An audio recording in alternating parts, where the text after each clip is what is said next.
guys done with your food? Honey Bump? Honey Bump, are you done with your food? Buddy wants more food? I haven't vlogged in a little while.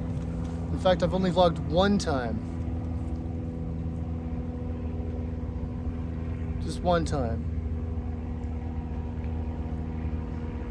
And you know, Bob, Buddy, Honey Bump, there's been things that I've been wanting to say.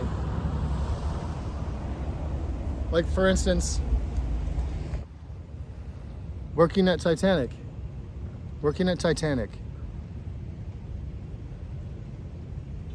Was wonderful. I put so much work and effort into making that place nice.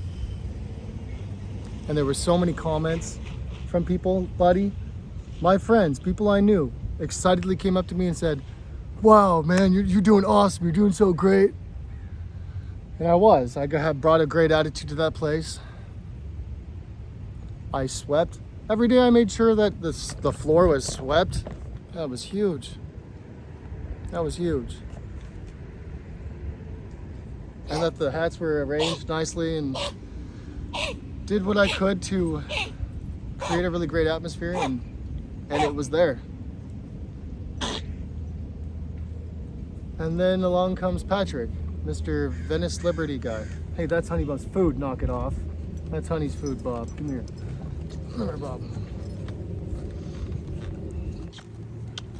You know, and then Patrick comes along, and the last Friday that I worked, that's Honey Bump's food. You have your own right over there, buddy. Look, come here.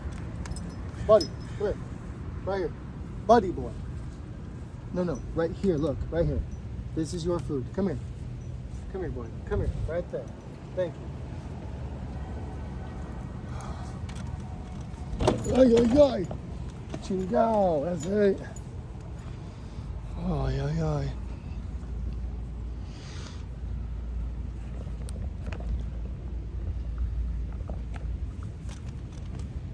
Anywho, along comes Patrick and wouldn't let go and created a really big, huge thing out of some very minor issues. Two cash registers at work, Bob. There were two. There were Patrick's for his shirts that he sells in Titanic. And then there was Titanic's register. That was the hats and everything else. And I wrote down, I had a log on paper of the sales that day. I wrote down the hats that sold, everything that sold, and I wrote it all down. And I didn't know how to use Patrick's register. Couldn't figure it out. They showed me once, but it takes me a few times to get something. So Patrick comes in, counts his till, asks what was sold. I said, sold some shirts. He said, where's the money? I said, well, it's on the credit card machine, and I logged it all down, so it's all kept track of. Well, Patrick got real bent.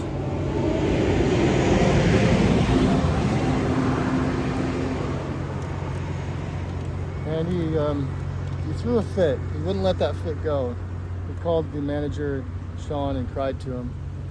I'm not sure what he said, but basically said he couldn't trust me, even though it was fully logged down. And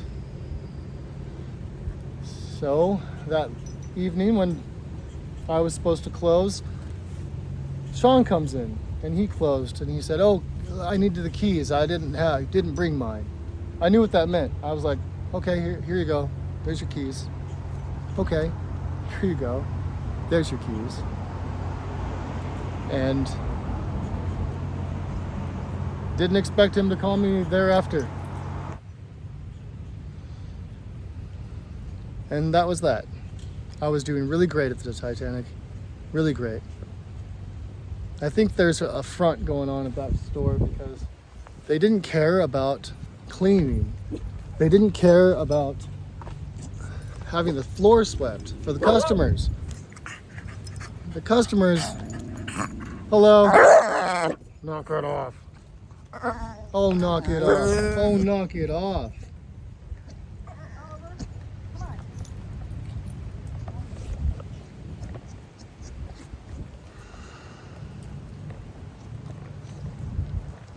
And I totally did. Customers would come in all day long and leave. I noticed something. I said to myself, it's probably all the bird poop out front. It's probably all the bird poop out front. It's probably all the dust and stuff on the floor. I knew it was, Bob. And so guess what I did? I grabbed that broom and I started sweeping and made it nice.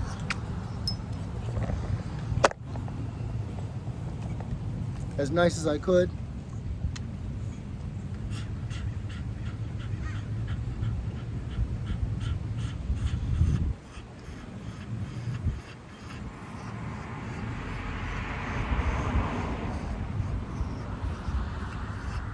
So I play music. Bob, you know I play music, right? I sing. It is you. Oh yeah. It is Bob Dog. Oh yeah. I said a Bob Dog. Oh Bob. Oh Bob the dog, the dog, the dog. I said a Bob the dog. You know got him. Teenage Bob the dog up on you. It is you. Oh yeah. It is you. Oh yeah, I said a pressure job, oh pressure, oh pressure, gonna drop on you. It is you, oh yeah, I said a pressure job, oh pressure, gonna drop on you. I said a pressure job, oh pressure, gonna drop onto you. It is Bob Dog. Oh yeah. It is Bob the dog. Oh yeah. I said pressure drop. Oh pressure. Teenage pressure going to drop onto you.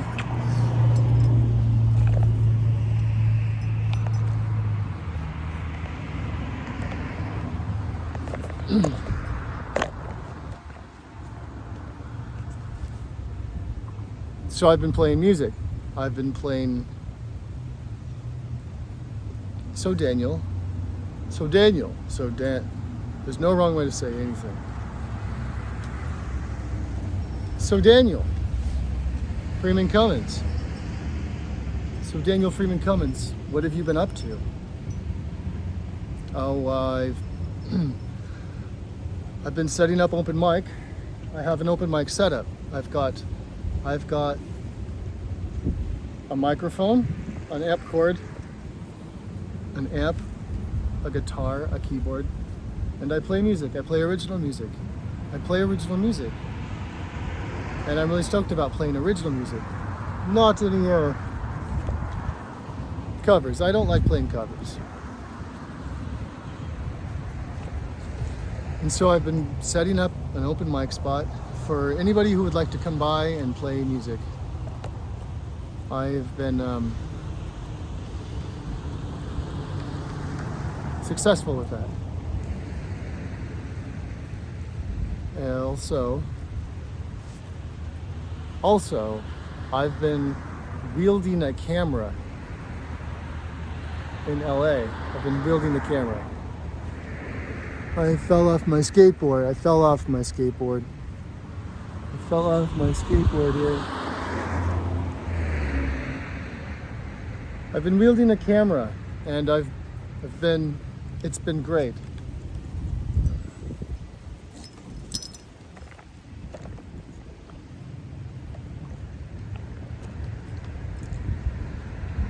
I've been making a lot of videos.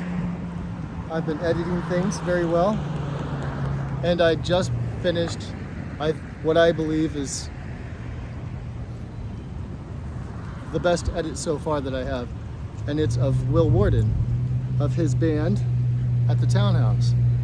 I got a lot of really great shots. And the shots that I got, and it doesn't matter. How I look doesn't matter. It's what I say and how I am.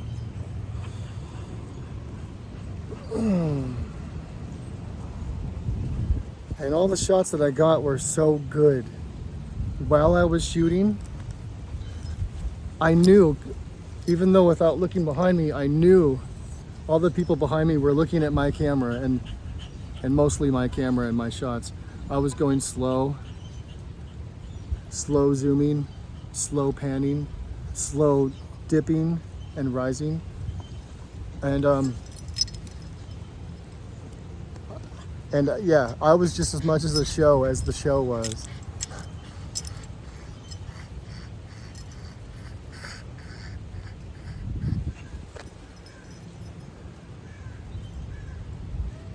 I was walking by the townhouse outside, out front, when I noticed these well-dressed gentlemen. And I commented about how wonderful they looked. I said, "You guys look so great. You guys look great. You guys look great. Wow." And they commented back something, and then one of them, I introduced myself, and then one of them had said, "Well, I know you. We've met." And I explained thereafter a few words of things that, after a few more words, I explained that I'm a videographer, aspiring, and I've shot a couple of bands. I would love to shoot them after they told me that they were a band and that they were playing right there at the townhouse. And so they agreed. They said, "Yeah, sure, shoot us, sure." I was like, "Yes." There was a $15 cover that I didn't have to pay because I was with the band. So I just walked in with them.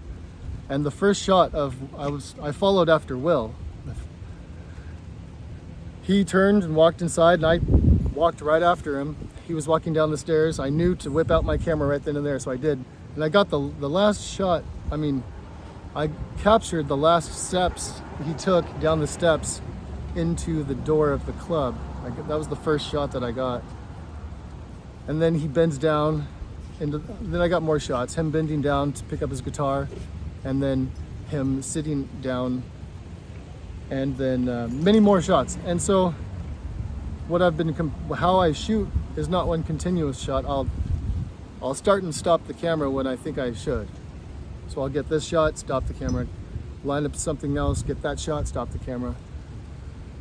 I took one continuous shot, the last drum circle video that I uploaded, and I think that was awesome. And I heard myself tell myself inside of myself, instead of doing multiple shots like I did in the previous drum circle videos, instead of having multiple shots like I usually do when I shoot things, I was going to have one continuous shot. And so I went with that, and I got one continuous shot, this last video that I posted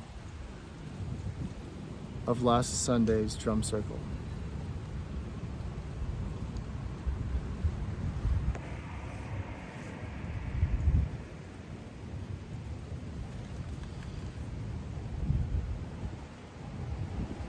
And so this videography thing is rolling. My subscriber count is up to 709, when just yesterday it was 758. There's one video on my account, the one where I run up to the bicyclist that was being really rude, because I wanted to shove the camera right into his face and see his face up close, who he was. Who was that guy? Who? Not from afar, but like right there. Hi. That's the guy. Is the shot that I wanted, and I'll keep it top secret. I won't say anything other than, "Oh my gosh. Oh my god. Oh my gosh."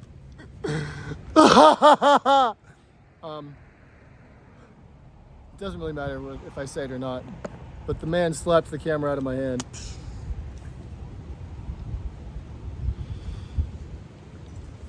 And that video has now 2,600,000 views.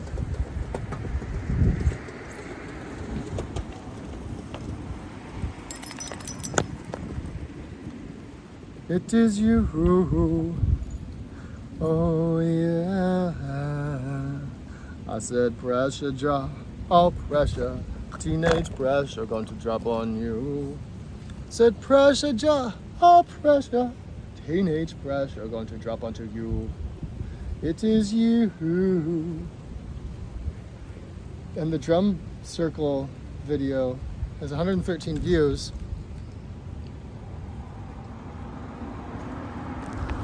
And every day it gets like, I don't know, 10, 20 views.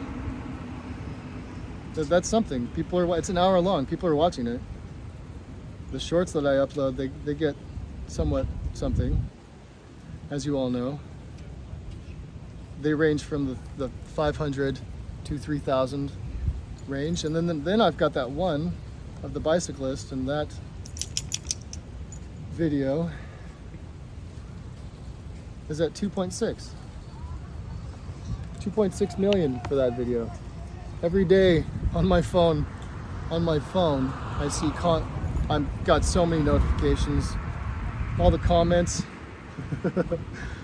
There are very few people who are rude and say, you know, like things that are just rude. And it really bothers me. It really freaking bothers me. But I let it go. But I let it go. But I let it go. But I let it go. But I let it go. But I let it go. It's too dramatic. But I let it but I let it go. But I let it go. I'm just kidding, it doesn't bother me at all. And the comments, everybody is evenly divided. The comments, 4,000 of them so far on the YouTube copy of the same video that's posted to Instagram and TikTok. YouTube has 2.6 million. Instagram has 364,000.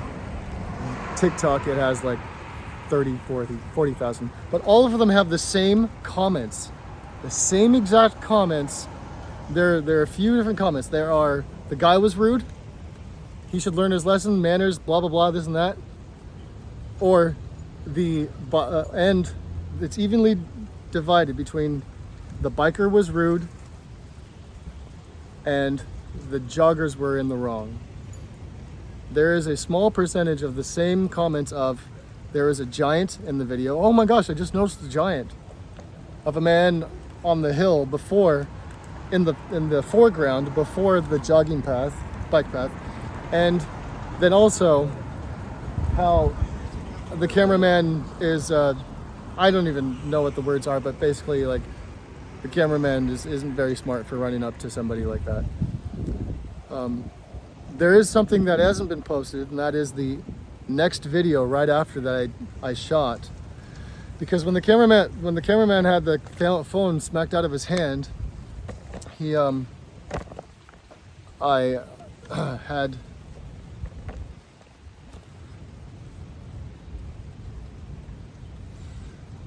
a hug bout. I had a hug bout. Hug fight? A hug match. I had a hug match with the bicyclist.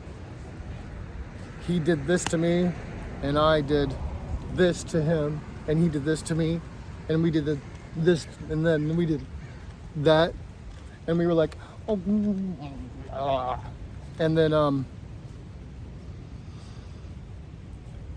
he got back onto his bicycle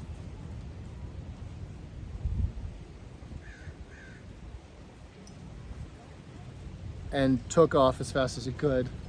But then some paces down the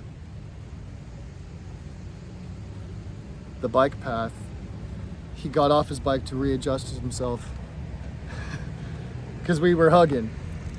We hugged it out. And that video, it kind of shows him discombobulated just a tad bit. I was thinking of posting that,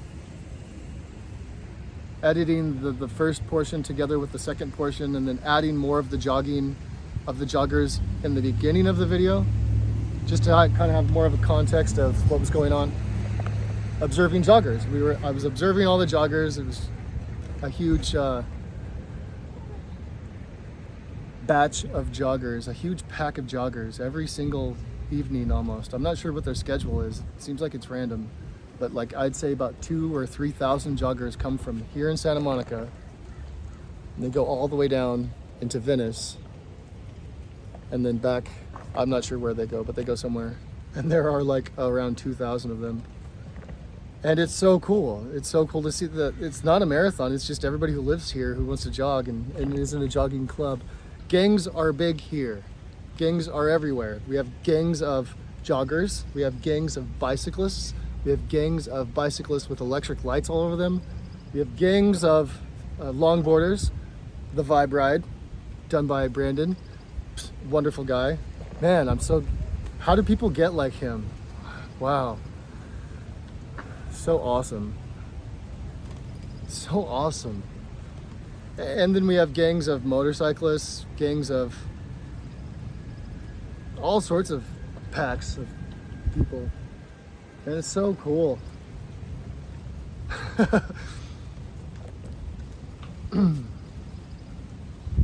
So my videography skills have been taken off, getting better.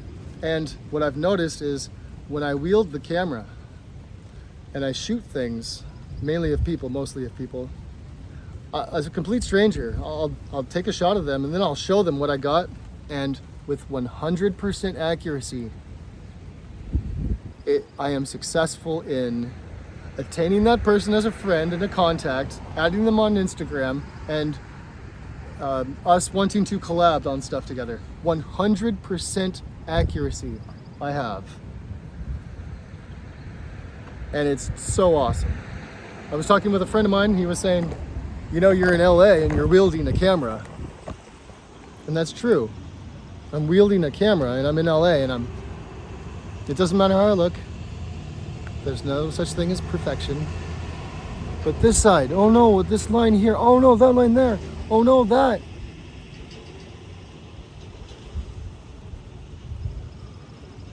Oh, pressure jar, oh, pressure, teenage pressure, all going to drop onto you. I said, oh yeah. I said it's you. Oh yeah. I said pressure jar, oh pressure, teenage pressure going to drop onto you.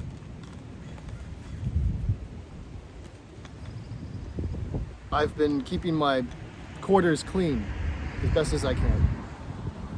I have clothes that need to be washed, so I wash them in the cold shower at the beach. My funds are, and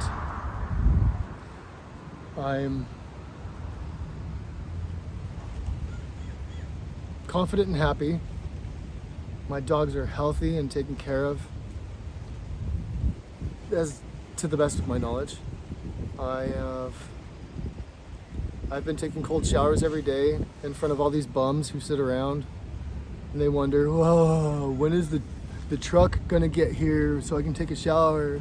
Every Thursday, these people who sit on their bums, every Thursday they sit around and wait for the shower truck. And when the shower truck gets there, which is covered, the shower truck is covered in my Homeless in Venice series covering Joseph Martinez. And so they sit around waiting for the truck. Once the truck gets there, they all sit around and wait for their turn to go into a steam box. Each one of them are just dirty, gross. And one after another, they just collect their... And so I don't go in there. While they're all sitting around, I go directly into the cold shower, take a cold shower, and it wakes me up.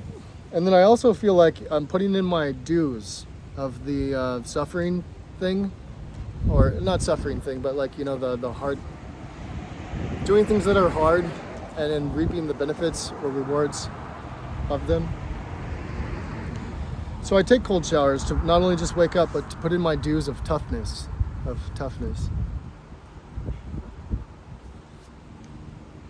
It's going to be pretty hard to, okay, so I like this. I like being able to speak about these things. And speaking to somebody, because this is somebody, plural, somebody's, I'm able to keep my train of thought and not just speaking aloud to myself, where I will jump from thing to thing and not really super keep track. I need to cover that so I'm not focused on how I look. Turn it around. No.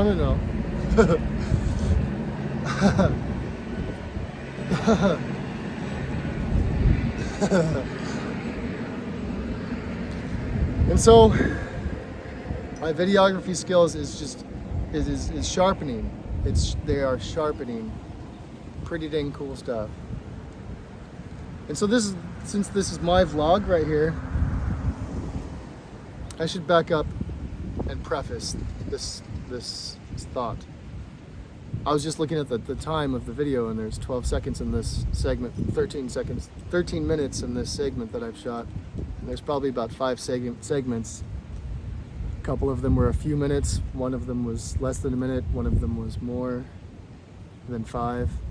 I would estimate probably about 18 to 20 minutes of elapse of vlog time thus far. And I was thinking to myself, I should keep it short, to the point, but it's not about that. This is my vlog, my video log. So it matters not to have things edited in such a light or to show what the best I did. I'm not concerned of editing out the images that aren't so pretty. I'm not concerned of keeping only the things that are flattering looking or sounding. I'm just gonna post it all of it. For myself. I'm gonna post right for myself. And if there are those out there who would watch through it all, then what? Well, I don't know, it doesn't really matter to me. I'm doing this for myself. Okay, so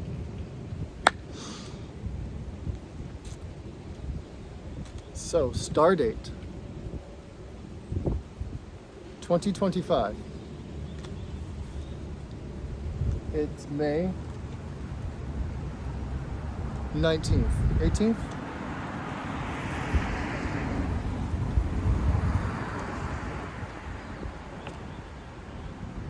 May 22nd. May 22nd.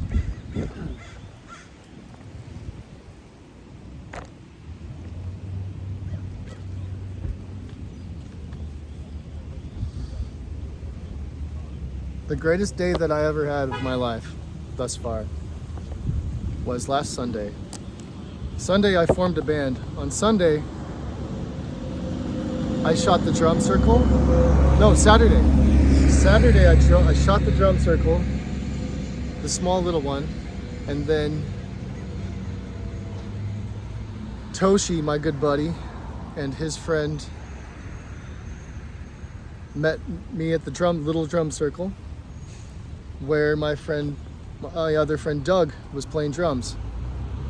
Me and Toshi were going to set up another open mic, and so that's what our plan was. I invited Doug. Doug said yes, so we all walked carrying pieces of Doug's drum set over to where my van was. Halfway we all stopped, and I thought to myself, you guys all just wait here, I'll grab my van and I'll come back and pick y'all up. So I did. I got on my board, went down, they watched my dogs, I got my van. Everything was ship shape and everything was ready to receive people and things. Everything was ship shape, still is. Got in my van, drove down, picked them all up, and what did we do? We set up on Windward Street in the middle of it all. I got a video of it too, where I had gathered my bandmates,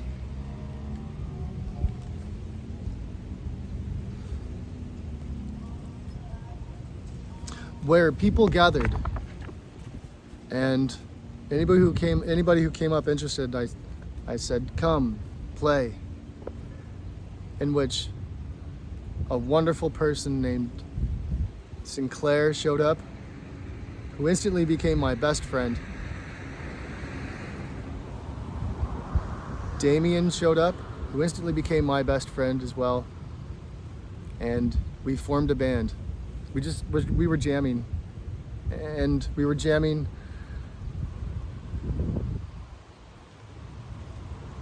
random stuff. It was awesome.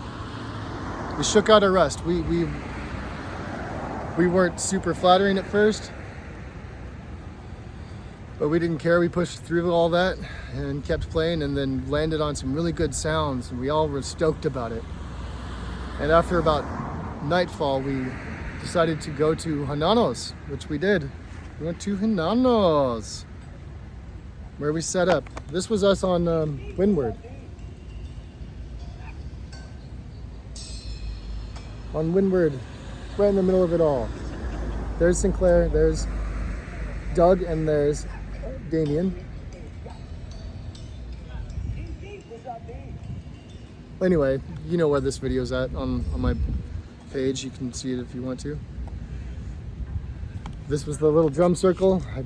We said, and so we went to Hananos, where, oh, I should have gotten recordings because it was so great. We really were spot on there. Super awesomeness. We gathered many more musicians, and we were awesome. It was so awesome. I gathered many more musicians with my setup. I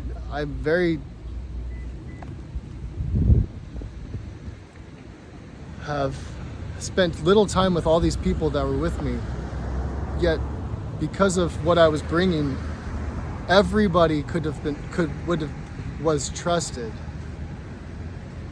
I knew that it was okay for me to walk away, taking my dogs for a walk, and knowing everything was fully safe and taken care of, because these people instantly loved me.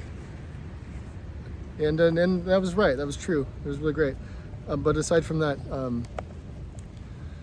Sinclair and I were really stoked on how it was just so smooth.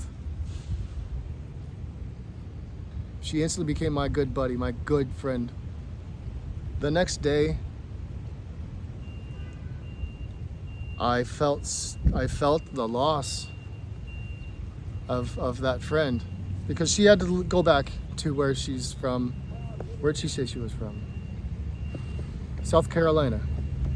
She was flying back. She was just here for work.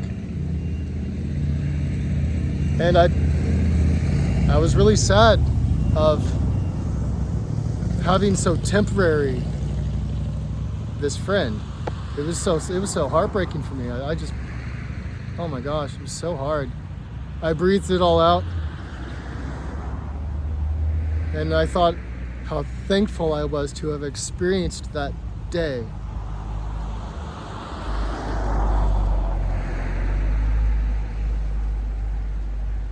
How thankful I am to have had experienced that day. To have experienced that one day of greatness, of success, absolute success. And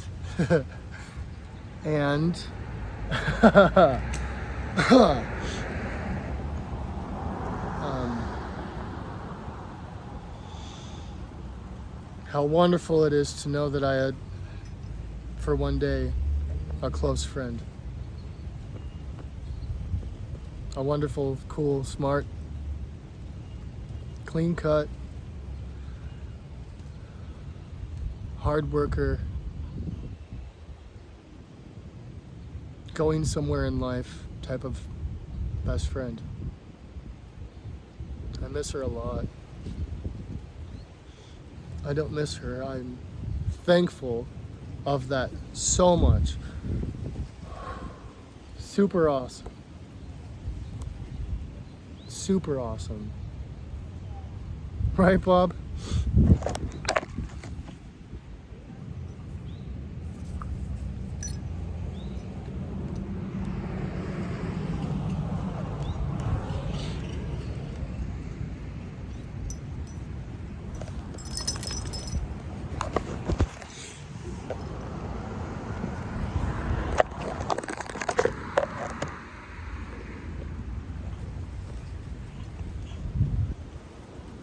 So Saturday, right?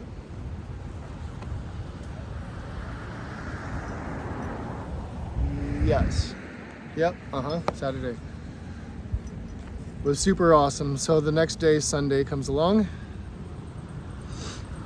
and I set up the open mic again, but on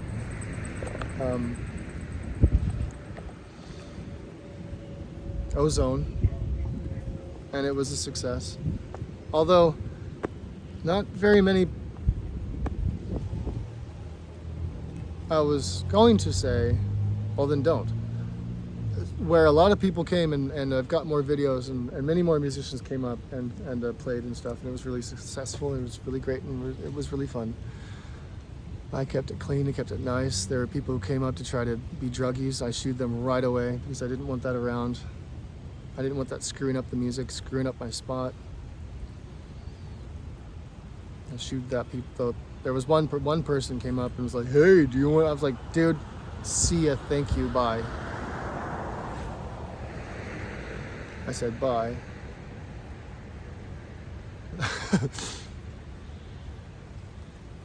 And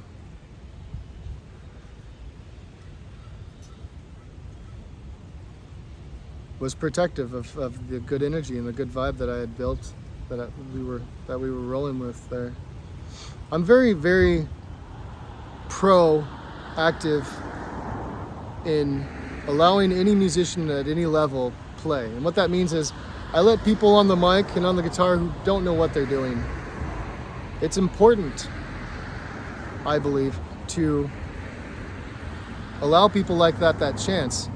There was one time in Roseville where I was doing the same thing, setting up a music spot, and a lot of people would come by, and there was one man who in his early 20s was wanting to sing, and so he did. He got on the mic, and he was very, very amateur. Afterwards, he expressed with gratitude and like glee how thankful and happy he was that he was able to do that, because he's never done that before. He was genuinely very, hey, now, Bob, right now. You're not going, thank you. Get back the frick over here now. Frickin' Bob. I'm going to kick your little Bob dog butt. Okay, fine, I won't. But I could, but I won't. But I would.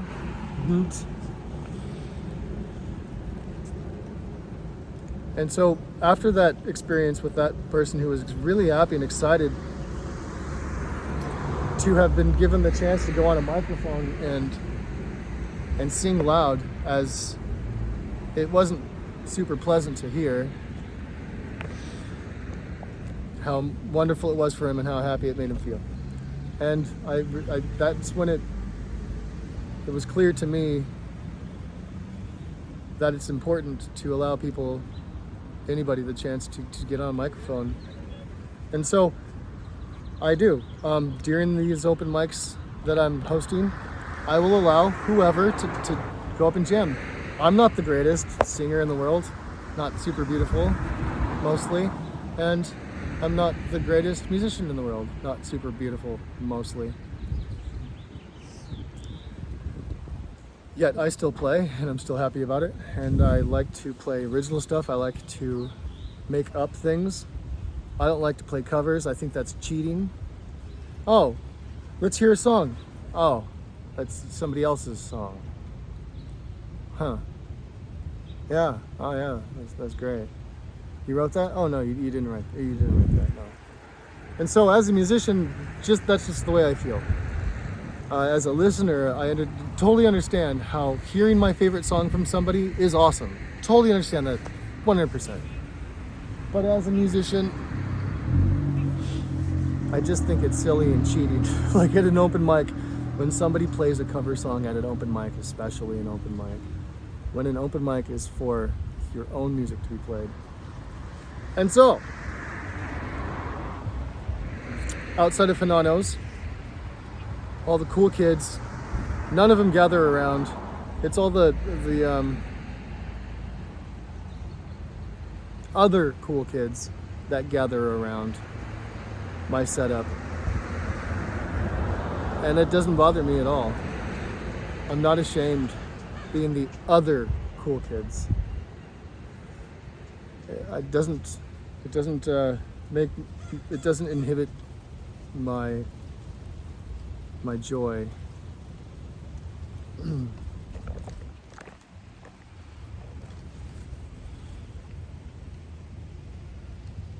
And so I've been hosting open mics, and it's been really fun. Has not been paying any bills, although I did get tipped $35 in total. One man gave me 20, another gave me 10, another gave me 5. I do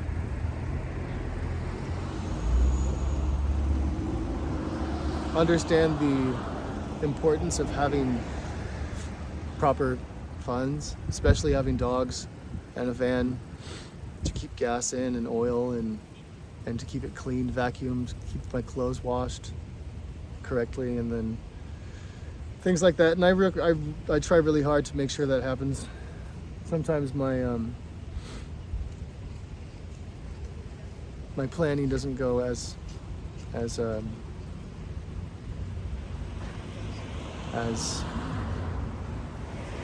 planned out, as my planning doesn't go as,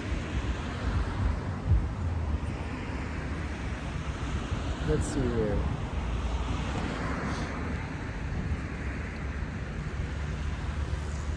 I want it to be. My planning doesn't go as I want it to be done. My planning doesn't go as planned. Just keep it to that. So there was all of that. Yesterday was a day of rest for me. Wednesday. For Tuesday night's open mic session. Wasn't very successful outside of Hanano's.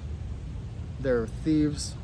A man calling himself two-stepped away with my guitar. Yet people around ran after him and saved my guitar and brought it right back to me when my attention was elsewhere. 15 or 25 minutes later, Two-Step takes off and was successful in stealing Sean, a man who joined us for the open mic on Tuesday night, walked off with his acoustic guitar. And so I gave Sean my Scheckler. I have a Kramer electric guitar and I had a Scheckler guitar, in which I gave my Scheckler to him, saying, "I'm sorry, yours got stolen. Here, have this one." So he was okay. Sean was happy about that. It wasn't my fault. It wasn't my responsibility, although I was the organizer of the event, and I was just so happened to be blessed with 2 guitars, and I was able to, and I am that person who is able to let go of things and share and not be upset about it. And so Sean got electric guitar, and that was that. And then the next night, Wednesday night, oh no, it was that night. Anyway, Tuesday night, more than that just happened. There was a man calling himself Royal who likes to bum around on Washington Street. He slashed my tire on my van, but not that one, the one on the other, on the other side. Slashed it because I yelled at him not to throw pizza toppings all over the sidewalk. I didn't want my dogs eating it all. I said, dude, stop freaking throwing stuff, knock it off, get the fuck out of here. He got mad, stormed off. I'm gonna kill your dogs, blah, blah, blah, blah, blah. I turned my back and I walked back to my music setup. There's a bee that landed on my finger. I said, pressure, oh pressure, oh pressure, going to drop onto you. I said it's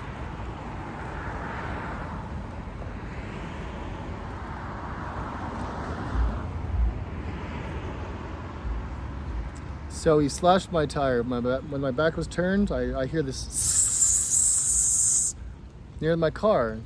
I went around to investigate, and my tire was slashed. There he was in the road with the box cutter. I confront him. He storms off, acting like he knows the place. I left, walked back to my setup. Then he comes back. I was just super upset, mad. I went to charge him. He's just a box cutter. I thought I could just barrel through that and just get him. But no.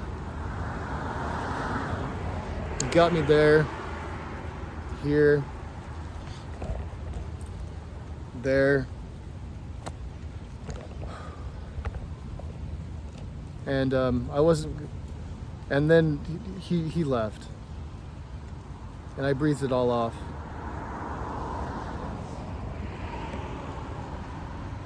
And then dealt with my flat tire. Sean had a spare underneath his truck, and I tried to unscrew it, banging the nut, getting it little by little, turning it. After about 45 minutes of banging, I thought to myself, I'm gonna get earplugs and put my earplugs in. So I crawl out from underneath the truck, and Sean can testify to this, that it's absolutely accurate, these next words. 10 or 15 seconds later, the tire by itself went. So it had been screwed and up, and there was two bars where the tire itself was up. The tire itself was held by a screw and screwed up with pressure, pushing into the inflated tire with two metal bars on the underside of the truck, pressing with pressure into the inflated tire, causing reverse pressure.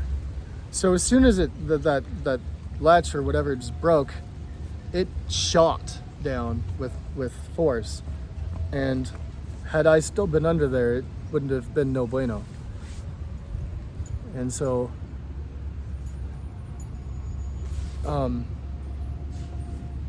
I got the tire off, but it was the wrong size, so that didn't work.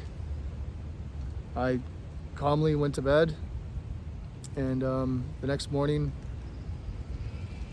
I didn't want to ask my mom for help. I wanted to do it myself. I've been wanting to take care of things myself, and I have been. I've been rolling at zero, close to zero, and then just miraculously working things out. I've been rolling on a ball that just gives me these windows of awesomeness. And but I didn't want to be. I had no money and no spare tire. I literally had $5, and one man, Lee, an awesome musician, he spotted me 20. He said he was very well off. So he spotted me $20. So I had $25. Definitely wasn't gonna cover getting out of that parking spot that morning. So I asked my mom earlier that morning. I called her and I said, "Mother, yes, son. I'm in a pinch. Will you help?" "How much?" "Oh no, this is what happened." "How much?" Blah, blah, blah, blah, blah. "Okay. Thank you. Thank you." I took off on my board and I went for help. I asked friends that I knew if they could help me go get a tire. One said yes, then realized that I'm not properly prepared. And so he's like, "You have to bring the rim to get a new tire put on it. You can't just go and get a tire and a rim and bring it back." I said, "Oh no." So he went back to what he was doing, which was his art on his booth.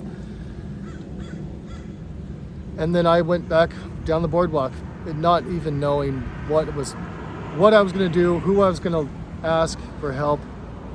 And along I saw, up ahead was a man I know named Diablo. Pretty chill guy. Kind of a little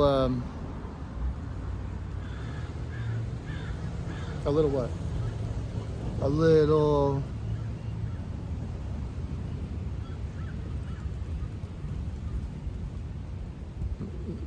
a wonderful, cool man. I stopped when I saw two people that I know, and I said, dude, oh man, I need some help. Somebody slashed my tire last night. My van is stuck. I don't know. I don't have a jack. I don't have a spare. I don't have any money. I don't know what to do. And he said, I got you. Come with me. So I started walking with Diablo and his girl. And Diablo and his father are opening up a burger shop right across from the tennis racket courts on Oceanfront Walk, where Diablo let me borrow a jack, and then his father said he would come along and pick me up and go get a tire. So I gave him $20. I was like, here's 20. I'll give you another 20 later. Thank you. So I took off on my board after that and went back to my van, where I jacked up the van and took off the tire. And his Carlo. I think Carlo. And Carlo, Diablo's dad, wonderful man, showed up. He didn't have to. He went out of his way to help me, literally. Out of his way. He was in the middle of things, yet I'm in need, and he straight helped me, took me to a tire shop. I was going to go to some tire shop next to Whole Foods. And he said, no, they'll charge you $150 for that tire. I know a place. So we went down Venice Boulevard almost to the train station where an Apple campus is. Right near there was a place he knew of where I got the tire for $55 and saved like $100. And he went out of his way to go a little further to spend more time out of his way, where my fingers haven't fully gotten clean from changing the tires. Yes, it's embarrassing. Oh my gosh, I'm a terrible person. Oh God, oh no, everybody's gonna not like me. They're not gonna want to shake my hand. Oh no! No! Tis okay.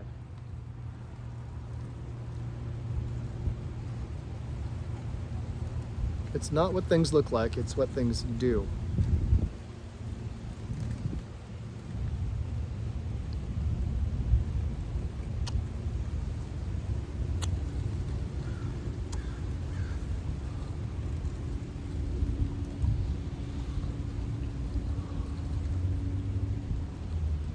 Where was I?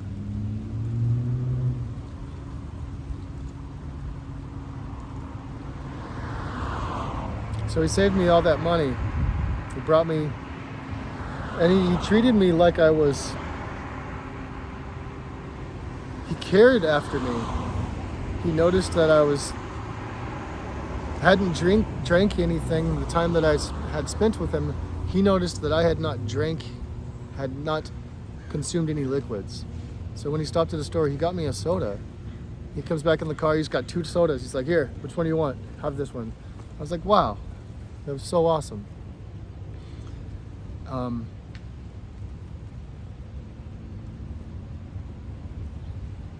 People like me, people love me, people care about me.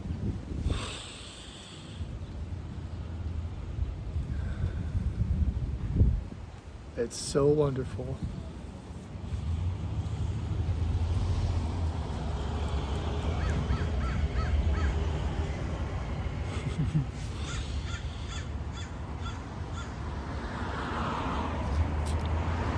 And I love that. I actually do have family who love me, care for me.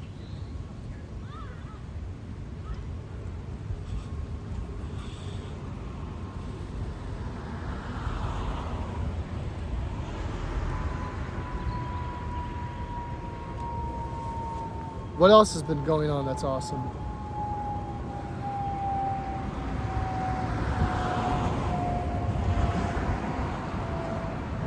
Oh, I got a job. I landed a job at Mercedes. Mercedes is a restaurant on Washington Avenue, right across from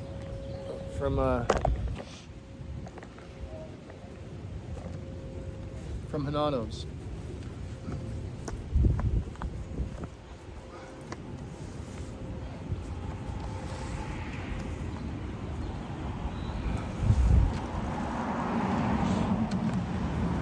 I'm a bus boy at Mercedes.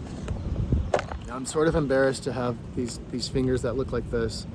And so yesterday I went to the ocean and I used sand to try to wash them as best as I could. And I'll clean them much more today. I'll get them perfectly clean by tomorrow.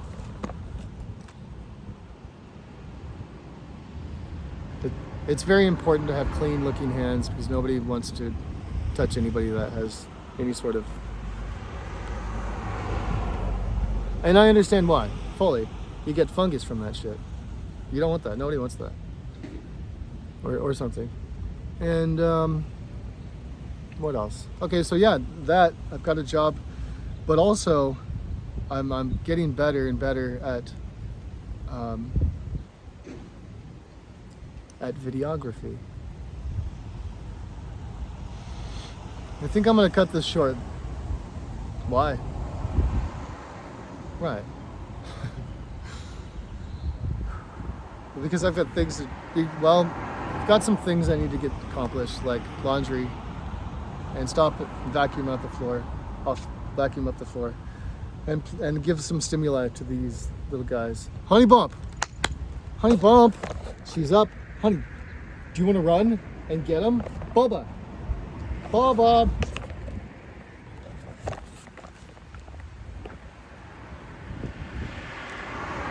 My hair is getting blonder. It always does in the sun.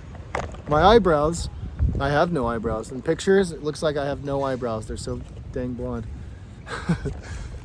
For a few days, I considered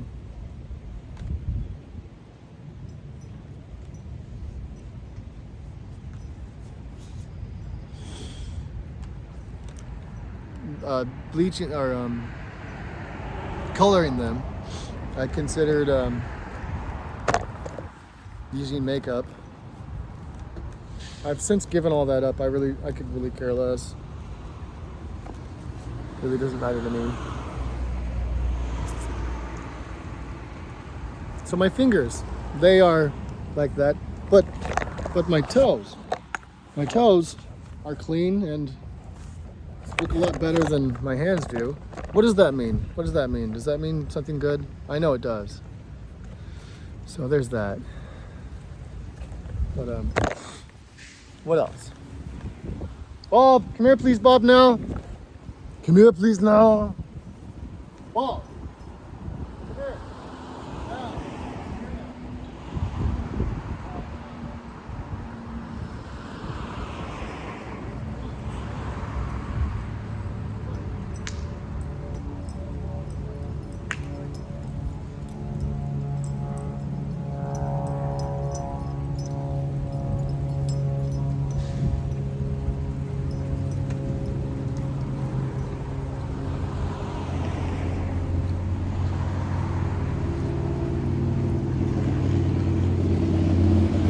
See 12 pennies, pick them up, and all the day you'll have good luck. And all the day you'll have good luck. See those pennies, pick them up. See those pennies, pick them up. So, what else?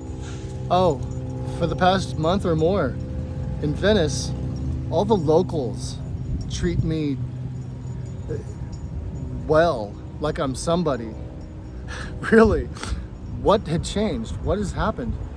Other than I'm rolling with this videography thing, and I'm posting every day, and I'm contributing to YouTube, fully contributing. I am, even though the numbers aren't huge, they're small time. It's still contribution. So instead of being a user, I'm instead of being a passive user, I am instead of subtracting, I'm adding. Instead of being a viewer, I am a producer. And there's so much content I have that I haven't posted yet. So much stuff. I've created a folder on my phone entitled To Post. And I'll as in my library catalog, I will go through things and then add them to that folder. And so the folder's got like 5 things in it right now, but then there's more than that in my roll, in my camera roll, that I know I need, that I want to edit and that I want to get to. Buddy, wait, no, come here, please. Come on, stay out here with us. You want some water? I said pressure, Joe, up pressure, teenage pressure, about to drop onto you. Hey, buddy, look, come here. There's water right there, boy. I said pressure, Joe, all pressure, teenage pressure, going to drop on you. I said a pressure job, oh pressure, teenage pressure, going to drop onto you. It is you, oh yeah, it is you, oh yeah. I said a pressure job, oh pressure, teenage pressure, going to drop on you. I said a pressure job, oh pressure, teenage pressure, going to drop onto you. It is you, oh yeah. My wants, my dreams, what I aspire. Wants. I want to have a partner. A wonderful, happy, female partner. I want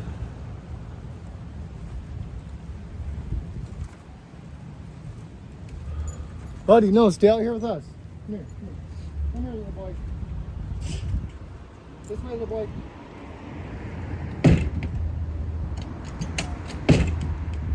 I want to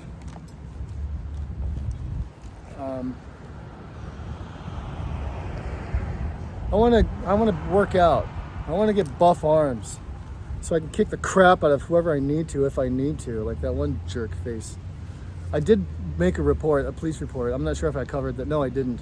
So the guy freaking did what he did, and I changed my tire, and that didn't work out. I went to sleep, woke up in the morning early, called my mother and asked her for monetary help. She obliged kindly, thankfully. Thank you, Mom. And went out and got, but after that phone call to my mother, I decided, hey, Bob, knock it off. That's freaking honey about food. Honey, here. Whatever. And so I decided I wasn't gonna let that slip, that I'm gonna report that person. So I called 911 and reported a stabbing. They got there literally in less than a minute. The fire engine, the fire truck, the EMS who drives a fire truck got there in like a minute, and a squad, LAPD squad, got there in just about a minute, where they saw that the wound was superficial and not gashed like deep, and so the EMS took off. The LAPD took a report. I gave them video of the guy who did it. His name's Royal. And what I want to do is, while Royal is lingering on Washington Street outside of Hananos, calling up back the LAPD and saying, here he's at, please go pick him up. If that would even... I know a squad, one of the squads, David and his other partner, like Bob and love Bob and shot 2 videos with Bob so far. And so I've got an in with those guys. I think that I could, if I run into them, if I see them, I explain to them what happened, they would go and pick him up. They'd be like, all right, we'll go get him. Because that's how it works. It's all about who you know and if they like you. And because that guy is just it's a troublemaker. And if I go back to Hanano's, or even if he sees my van again, I'm concerned if my other tires will get slashed, and I'm not financially able to handle something like that without having to ask for help.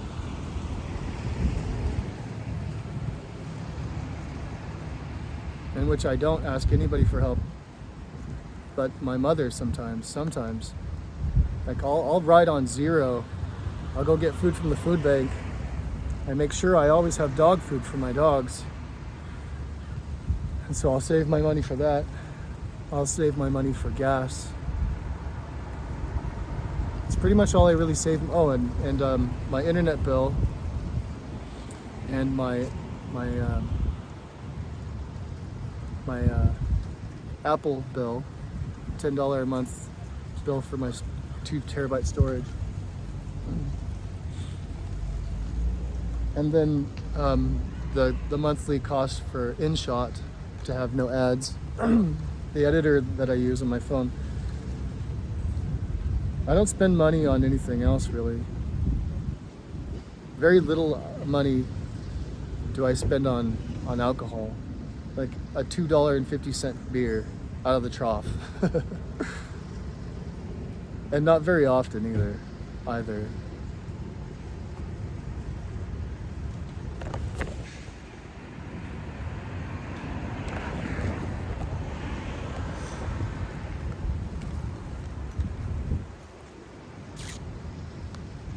I aspire to be, just make it up. Even if I don't think it's realistic, it doesn't matter. This is fantasy world I'm talking about. I aspire to be a wonderful videographer, a superb editor, and I'm actually building the portfolio that shows just that.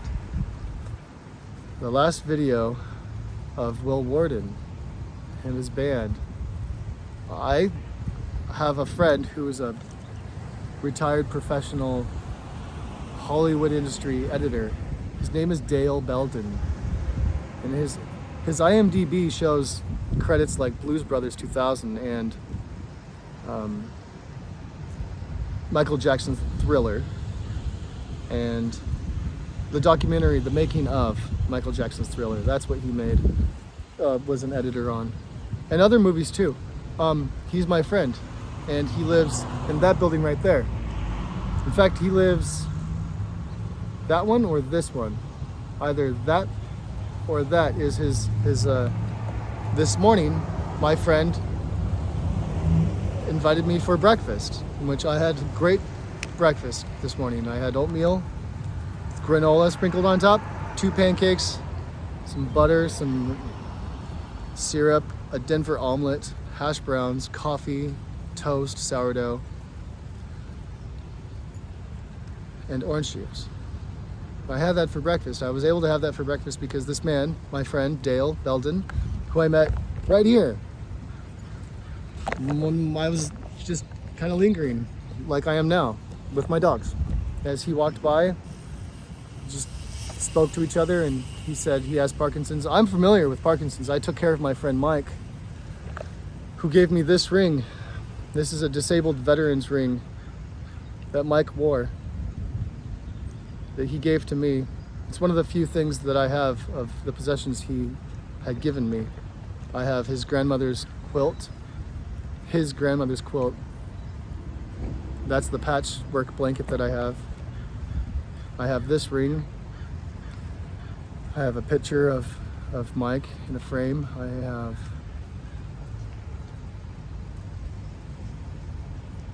a mason jar from the 1800s. And I have some old luggage, some Amelia Earhart luggage, 2 pieces, with travel stickers put on them. Mike printed them out and put them on.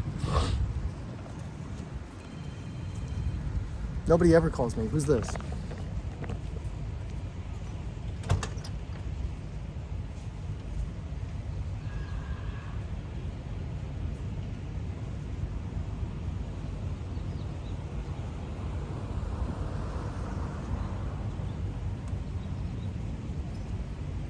Oh, it was Ron. Ron called me, but then he hung right up after one ring. I guess he didn't really want to talk to me. He was trying to get somebody else or something. But Sean texted me and he says, "You got a tire?"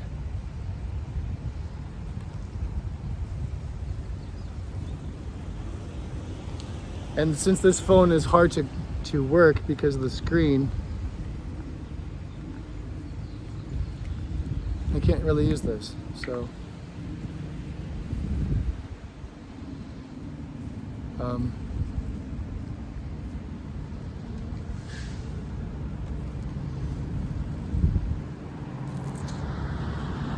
So I have a contact in the industry. He's a professional editor. Also, at the same time, he's a man who has Parkinson's who feeds me. What karma do I have? I took care of a man with Parkinson's until his last day. A man who had no family, relatives, or children, was by himself. And when he had developed Parkinson's, his then power of attorney in 2016 had lined Michael Brooks up for hospice care. So while Mike was being treated for an intestinal blockage at Kaiser Permanente on Morse Avenue in Sacramento, he was there for some time and then transferred to an in-home facility where I learned he was lined up to go to hospice care. Jim is his name, Michael Brooks's previous beneficiary and previous POA, power of attorney, and lifetime best friend and professional best friend that he knew for many years, had lined him up to go to hospice care. I knew better. Mike was just fine. And so what I did was I went to the facility and I spoke to the social services director and I explained to her that Mike wanted to go home. He didn't want to go to hospice care. Where she said, "Oh, really? Well, let's just see." And so they administered a competency test, a competency test. And Mike passed that with flying colors, rendering his voice to be heard instead of ignored. Jim had came to the facility there right after, and I broke the news to Jim that Mike was going to go home. Jim was like, What? Who's going to sign for him? And I said, he is. He can speak for himself. They gave him a competency test and he passed it. He can sign himself out. And Jim was like, I don't know. I have no idea why he was upset. Who knows? What the hell does it matter to him? And so Mike went home. I successfully got one other detail during that session. They were asking Mike what he wanted before they gave him the competency test. They asked Mike, the nurse, "Mike, what do you want to do, Mike?" And Mike spoke in this way and this fast. He said, I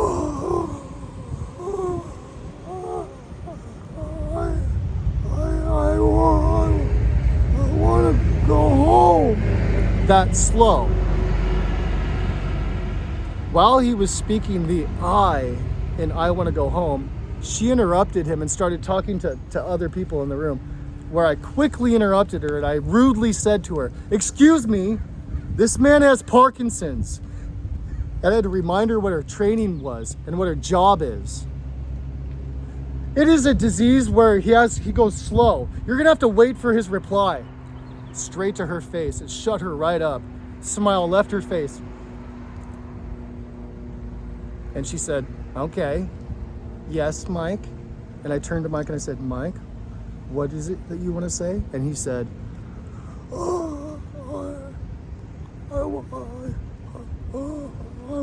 want to go home.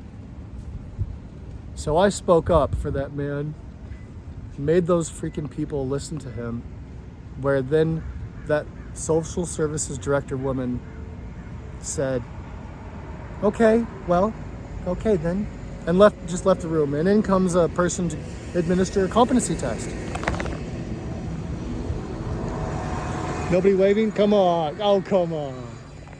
So they administer the competency test. He passes it with flying colors. And Mike was then able to go home, where they said, okay, well, he can't go home till after the weekend. I said, fine, whatever. Mike came home to his house in 2016, September 2016. And he revoked POA for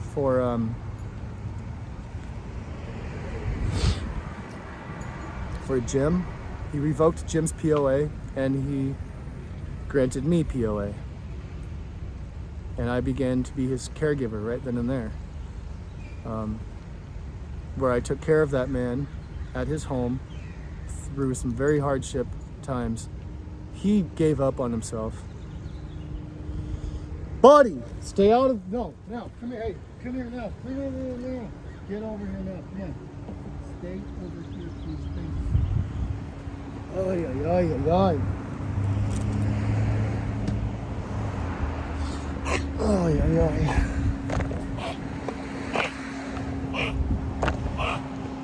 So Mike, body boy,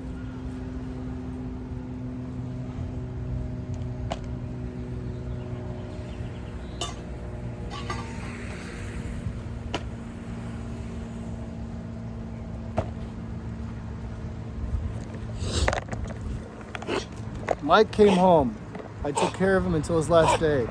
As his best friend, I put in the work for my friend to have as comfortable as a life as possible while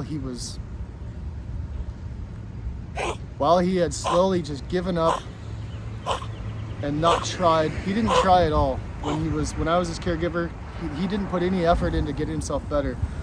On the phone one day, Mike was talking with one of the Kaiser nurses, and she explained to him that he had a year left to live. And he busted into tears. He started crying in his bedroom. And I was like, Mike, you're gonna live longer than that. Fine, do this. Just do what I'm gonna tell you to do. And he did. I said, breathe in your nose. And he did. He breathed in his nose. I said, breathe out your mouth. And he did. He went, and I said, do it again. He did. He breathed in, he breathed out. And I said, stand up. And he did. While he was breathing, he was able to stand up on his own. And he walked into his bathroom. He fought for those breaths, and he fought up, and he was successful, and he walked. And that was the only time he ever did that. The next day, and then days later, and weeks later, months later, I had tried to get him to do that again, and he didn't even care to do that. He knew that he could breathe and give himself some strength. But he had given up. He didn't want to live that way. He was a very, very capable man who took care of every single detail that never needed to be taken care of, plus more. He did everything he should do, and it gave him so much time to do so much else. How? I don't know how that works out, but it does. You get everything you need to get done, and then you end up with so much more time for so many other things. Which is really strange if you think about it, because it takes so much time to do all sorts of things. But no, like it just happened. That's how he lived. He had a very nice atmosphere, a very nice home he created. That man fed me many meals. That man made for me, and I grew when I was 29 until I was 41. Really, when I was 29 until I was 36, he cooked, and he cooked well. And he prepared food on regularly. I always had dinner, and I grew like I'd never grown before mentally. I entered into college with his direction. He said, go get a GED. So I did. I didn't think I would have been able to get one, because I took the GED test in Washington State when I was 20 something and failed. You know, it was dumb. I thought I was just not smart enough. So 29 years old, moving to California, living with Mike, I explained to him, I'm not smart enough to get a GED. He said, screw that noise, just go. So he said, screw that noise. What he did was he went on to Craigslist and hired a woman to come administer a practice test to me. She came by, I took the practice test, she graded it and looked at me and said, according to this, you will get a GED. And I said, what? So I enrolled into the adult school, the Rancho Cordova Adult School. Hey! Hey!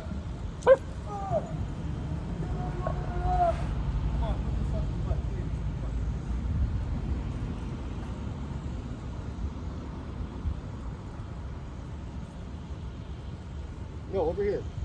Over here with us, please. Right over here.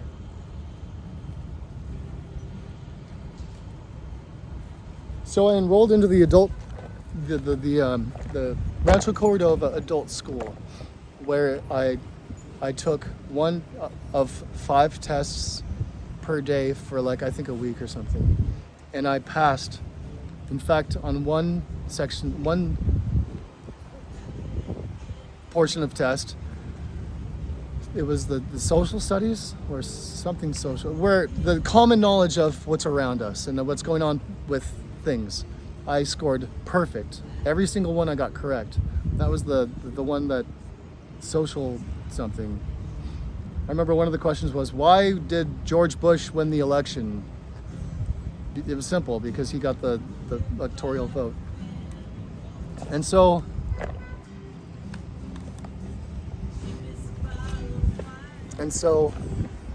I got a GED, and then I enrolled with Mike's direction and help. He said, do this. So I did this, which was, went to the American River College and enrolled. And then I got federal funding. They gave me money to go to school. That is so awesome. America is, Bob, do you know how fortunate we are? We live in a country where they'll feed us if we're hungry.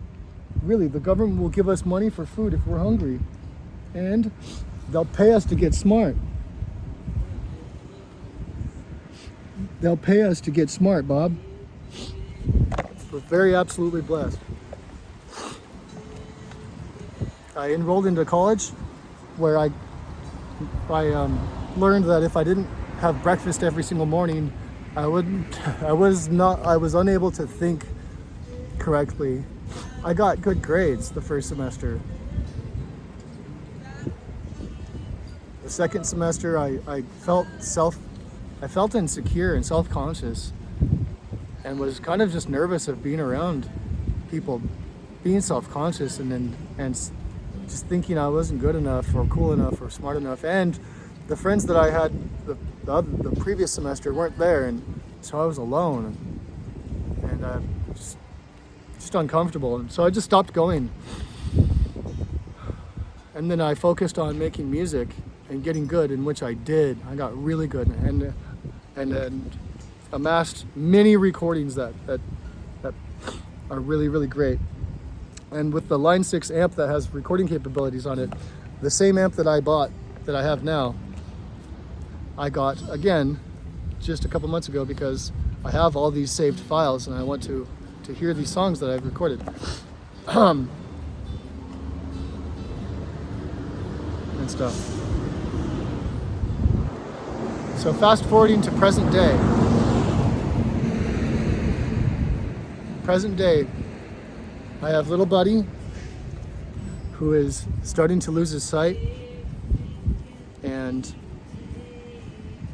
it's fine though. He's a dog, he's a survivor. He keeps pushing no matter what. And I love that spirit.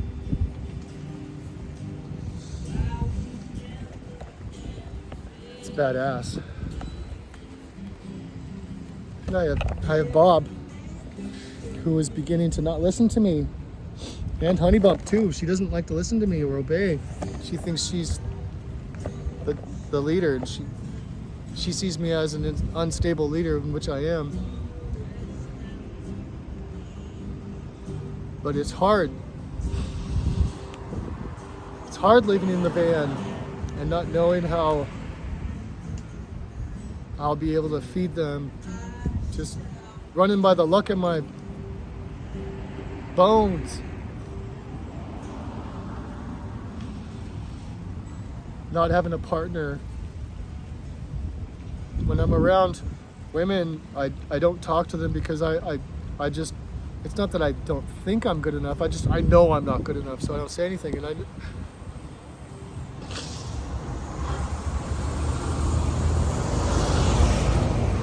And that's just false thinking. But I'm building a portfolio of videos that are this awesome stuff, and feeling really super confident about that. I know it'll take me somewhere. I can see that it'll take me somewhere.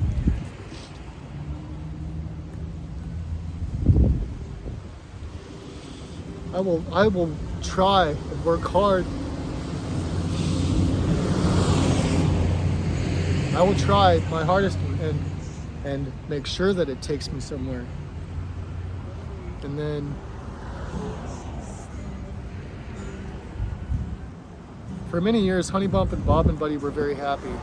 We lived in a house. It was great. Now we live in a car. They loved going for car rides. When we would go for car rides, it was their favorite thing. Oh my gosh, going for a car ride? Now we live on a car ride. And it's, while I was working, doing roofing, working 8 hours a day, up to 10 hours a day through the winter, this last winter, they would be in the van waiting for me. But every 2 hours, I would make sure that they had a break from the van to be relieved. And that was hard. That was hard for them.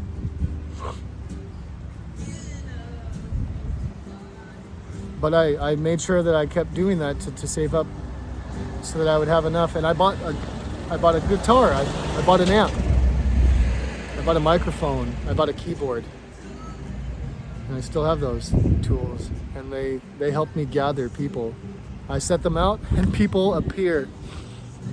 It's freaking awesome. It's freaking awesome.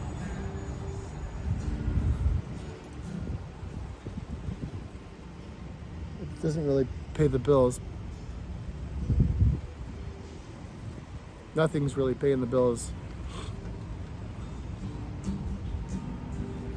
Thank you, Mom. As happy as I am about that, I'm also so ashamed.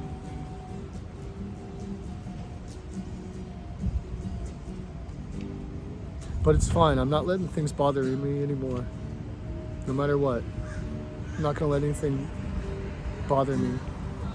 No matter what. Right down to Buddy starting to lose his eyesight. I remember one of the first things that ever went wrong with him, like a scar on his face from a fight. I was so upset about it. My beautiful boy. He's still beautiful.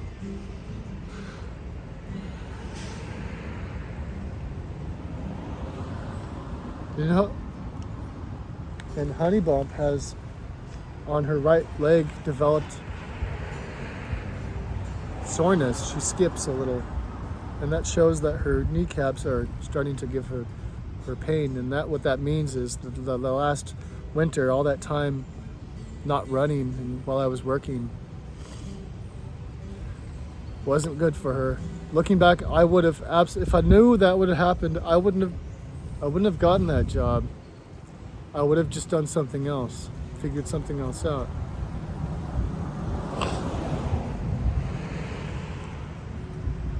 But we push on. Honey Bump, don't we? She's getting skinny. She's not super excited unless I have a friend around. If I have a friend around, they all wake up and all of a sudden they're happy and they're like, yeah, cool, hi, we're happy again. Then she's hungry all of a sudden, and then she was thirsty all of a sudden. But when they're with me, I try to get her to play with a ball, to try to act like I'm happy, but they know better. They know me so well. And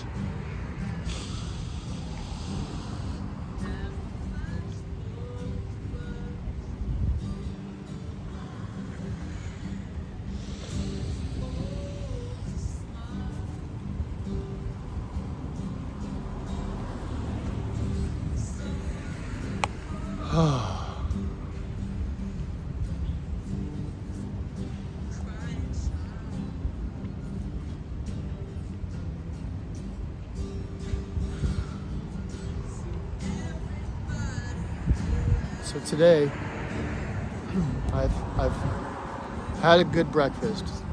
Success. I've stopped here at this spot to feed them. Success. Honey didn't eat all of her food like normal. She's getting skinny.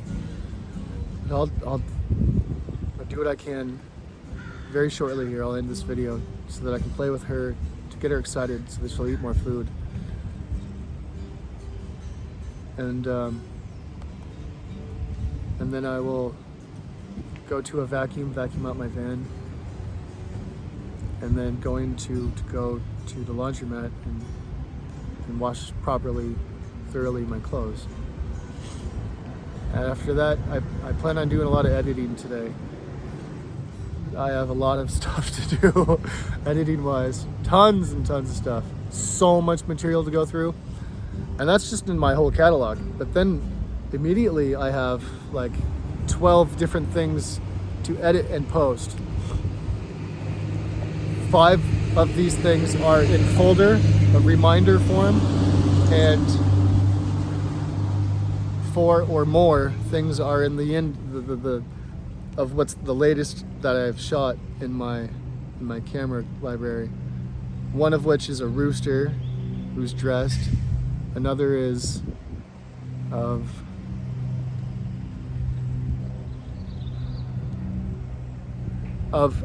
Paul, the graffiti removal man, and another interview or another little video with him cleaning or painting a bench. Kind of a follow-up video with that man, and then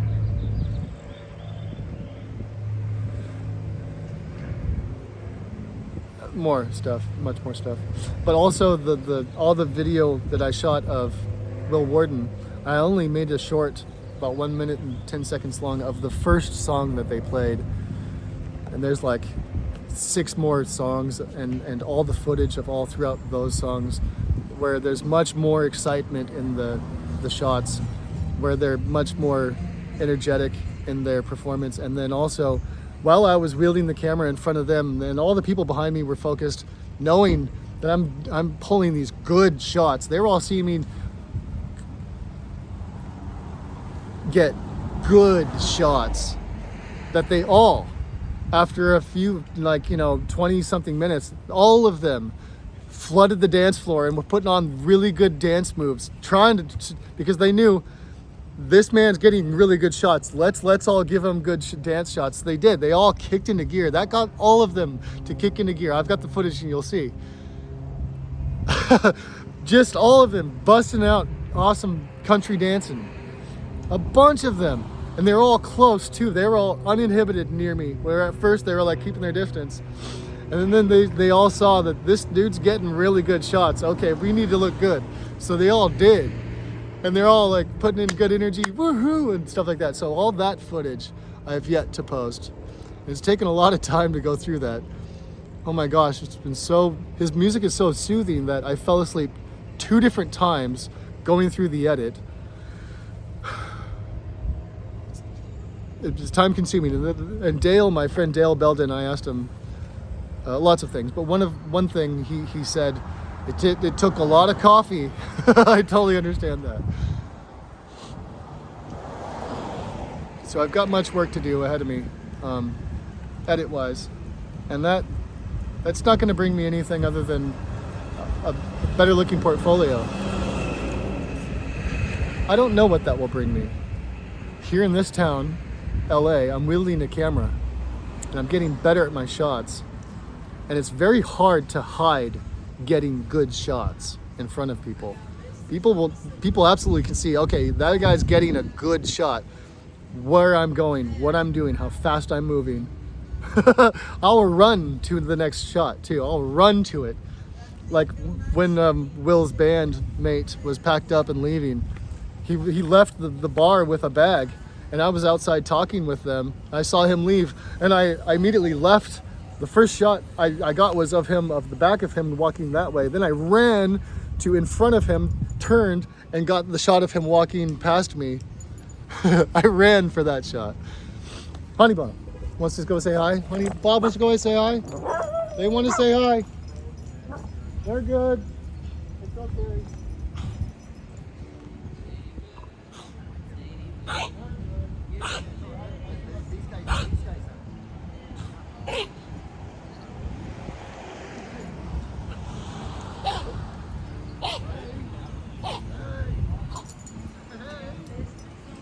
Come on, little one.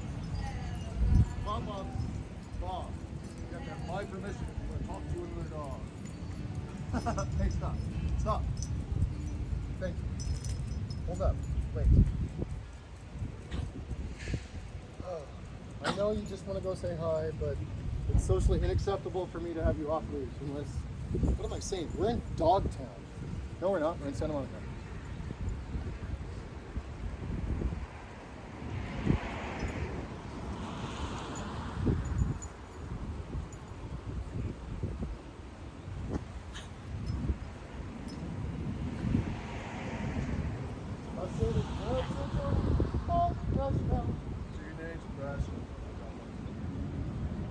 I say pressure, job, oh pressure, teenage pressure going to drop onto you.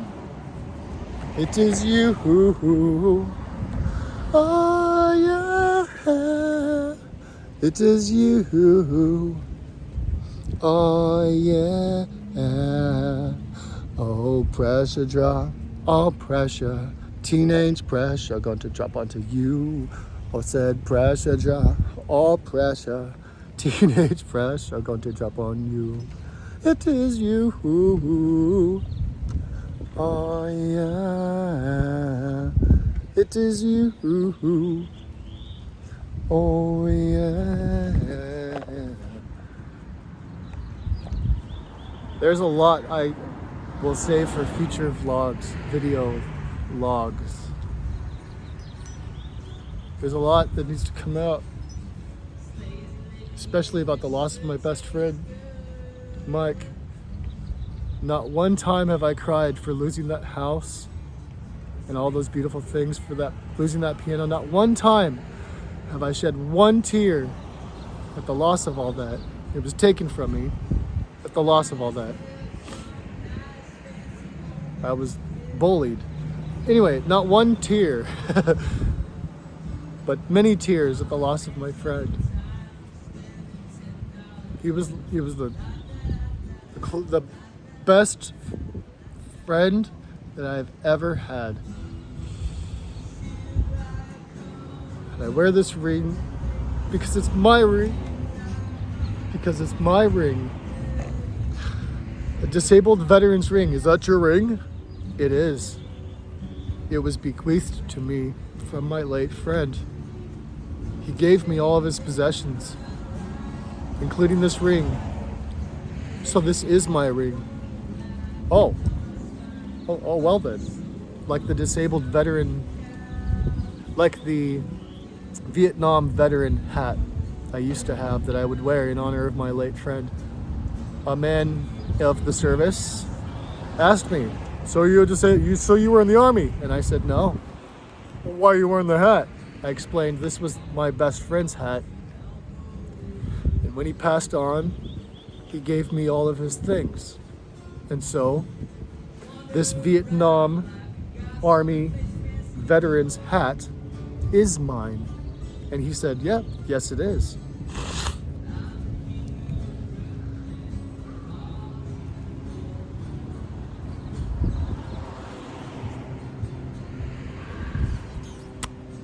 Okay, I could just go on and on, but then the whole day would be gone, and days go by way too fast as is, and it seemingly not enough gets accomplished. So I'm gonna sign off right here.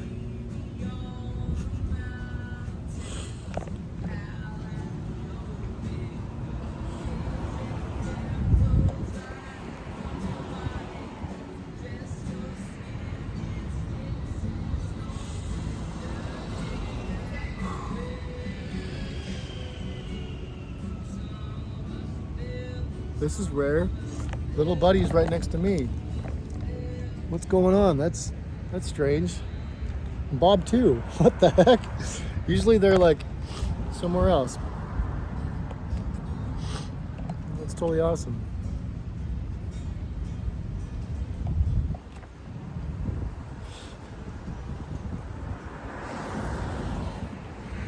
Buddy, Bob, Honeybump, and I, along with Skylar, Cindy, Holly, Pretty, Max, and all the other unnamed puppies, we all took care of my best friend together. This boy never took eyes off of anybody who was near Mike. Anybody who went near Mike, little Bob had eyes on solidly, would keep eyes on anybody who was near Mike. This little boy helped take care of a veteran, a disabled veteran, a veteran who designed top secret scientific military applications. A man who was at the top of his game, a man who had every detail done at home, which enabled him to be so successful in his work. He found every detail that he needed to find and then was able to find more because of that.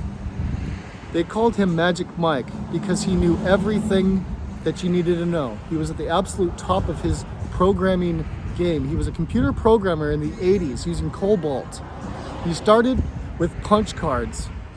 When it was on punch cards, you would have a computer program and you would have a stack of punch cards. You'd feed into a machine and read them one by one and then execute the program. And if you were traveling from your desk where you punched out the cards to the machine and you tripped, you had to put them all back in order again. It took so much time. They flew him to countries all over the world. They relied on him to be the leader of a group of software engineers who taught the Turkish government how to use their computer systems when America computerized their allied forces, including Turkey, one of which I know is Turkey. Mike spent time there as a diplomat teaching the Air Force and the generals how to use their computers. He stayed in a diplomatic hotel which had 4 floors in Turkey. He had the very top floor by himself, and a car would come and pick him up. I used to have the actual pictures of this, but they're gone. A car would pick him up every single day and bring him to work. And Mike said to me, he knew he had made it in life when a car came to pick him up and bring him to work every day in his 30s as a diplomat,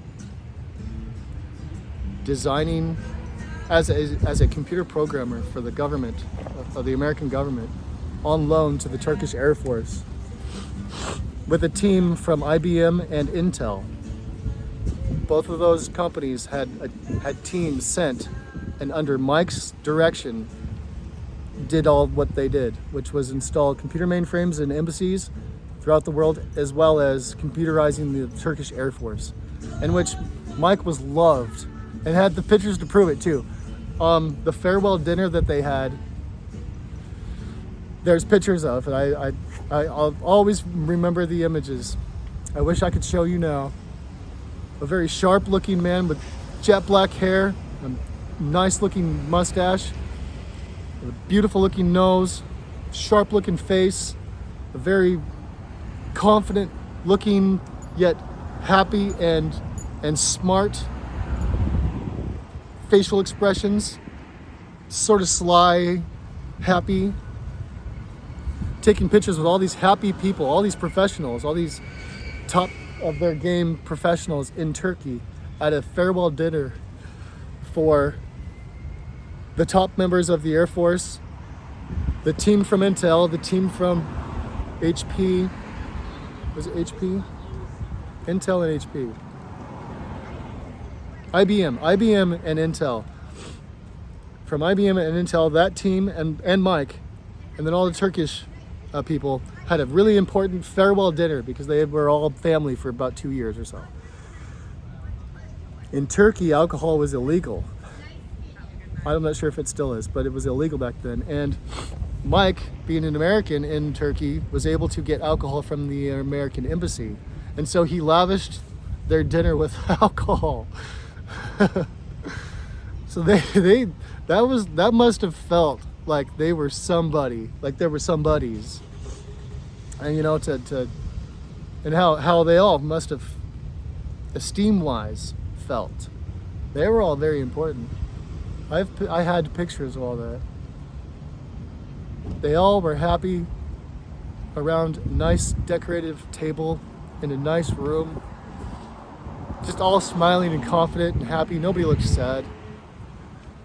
Mike was lavished. Mike was decorated with medals. They loved him so much. They were so happy with him. They gave him plaques. I wish I was able to show you. All that I walked away from all of that. I only left with a blanket, his grandmother's blanket, this ring, a suitcase, and a picture, and my dogs. I walked away. I didn't want to fight with anybody about anything. So I walked away from it all and I said,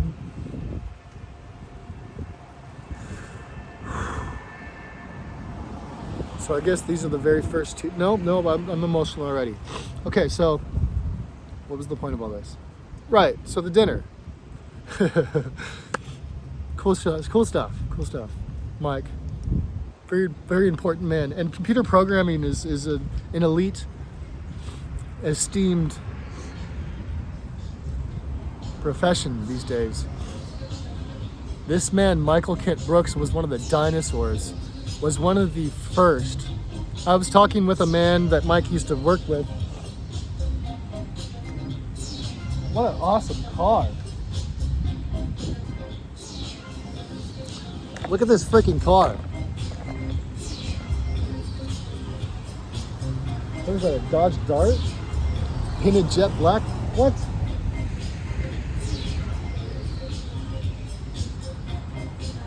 And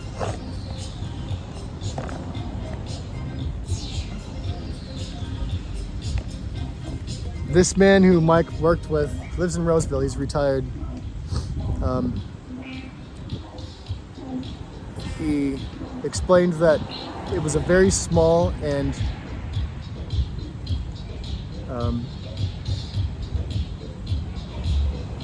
it was a very small group of people who were programmers, computer programmers, back in the late 80s at McClellan Air Force Base in Sacramento. They were an elite, that's right, they were an elite group, very small group of computer programmers.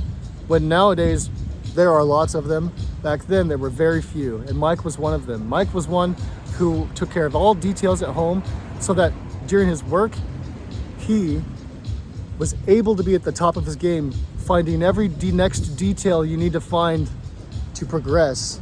And he did just that, and was at the top of his game.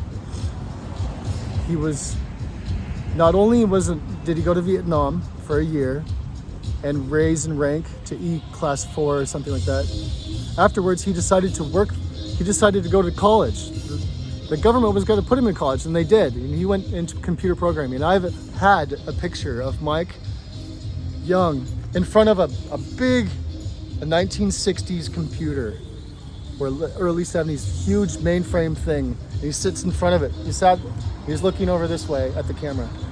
I have the image in my head, and I can still see it. It's a black and white photo, jet black hair, sharp-looking tall man, sitting in a chair at a wall of stuff, big old computer stuff, at the corner of a room. And that corner was just one wall and another wall of computers. He was at a keyboard. He was old school. He's one of the pioneers of computer programming. That man took in a 29-year-old in 2009. The 29-year-old me posted on Craigslist, needed a free place to stay with somebody nice. And he graciously gave me a place to stay free until I got a job and was able to pay rent. We became good buddies, and then became best friends, and then became family.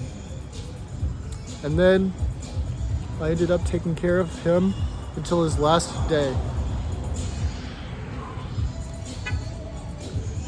And just 2 days ago, I was at my friend Dale's house, or my friend Dale's building, to have dinner two nights ago.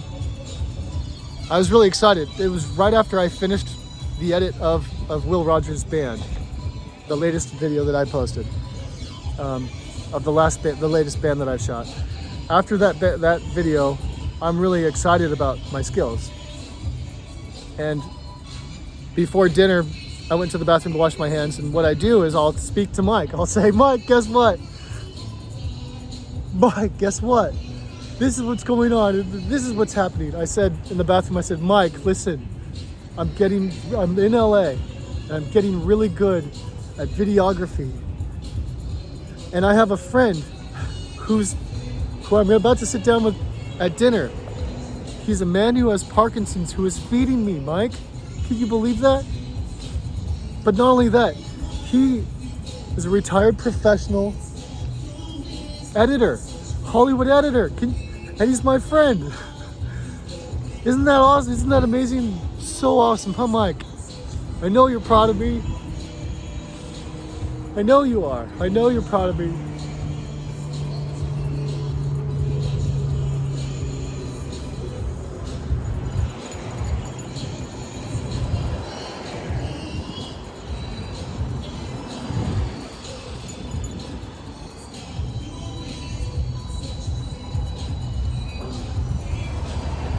Cool stuff. And so I'll talk to Mike and say things that I'm happy about and proud about. Totally awesome. Totally awesome. Okay, I'm gonna really sign off this time.